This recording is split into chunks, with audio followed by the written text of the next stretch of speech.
With gun crimes on the rise in Canada, a federal ban on the import of handguns is set to take effect on Friday. Now, it's a temporary measure until gun control legislation tabled by the Trudeau government can be passed in Parliament. But critics of the gun ban says that most gun crime involves illegal weapons smuggled in from the U.S. Matt Ingram has more.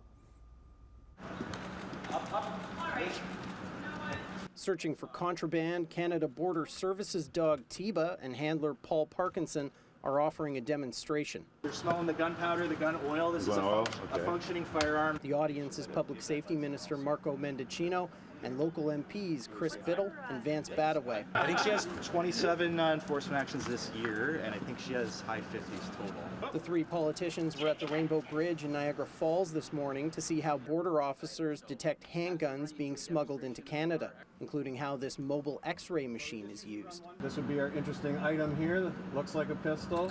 We'd find the item, we'd open it up,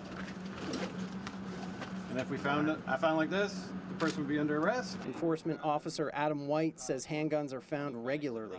Easily every week, whether they're just undeclared by American citizens or being smuggled in. Some of the weapons recovered at the Rainbow Bridge were put on display. Mendicino says supporting the agency with funding is one of the ways the Trudeau government is trying to curb gun violence, complimenting Niagara Falls officers specifically. They seized about 30% of the total number of illegal guns in 2021. Another is the proposed Bill C-21, which would institute a handgun freeze, prohibiting the sale, purchase, or transfer across Canada, but allowing current owners to keep their weapons.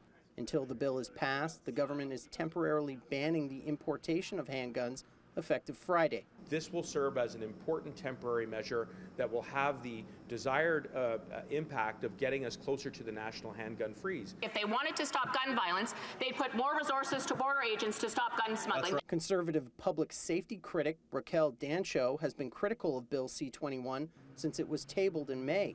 Last week, when Mendicino announced the temporary ban, she wrote on social media, "The vast majority of gun crime in Canada is attributed to gangs and criminals with illegal guns smuggled in from the U.S.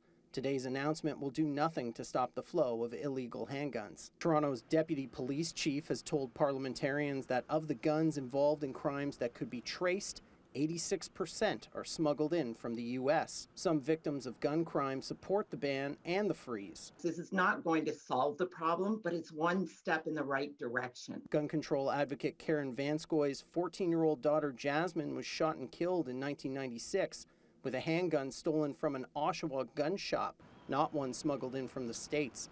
She says the freeze could change Canadian culture. It's a statement that we're making around how we view guns and gun ownership. She works as a mental health nurse on a crisis response team in Hamilton and Halton and offers another reason she believes all handguns should be restricted. The chance that you're going to be successful using a handgun as opposed to any other method of suicide is probably exponentially higher.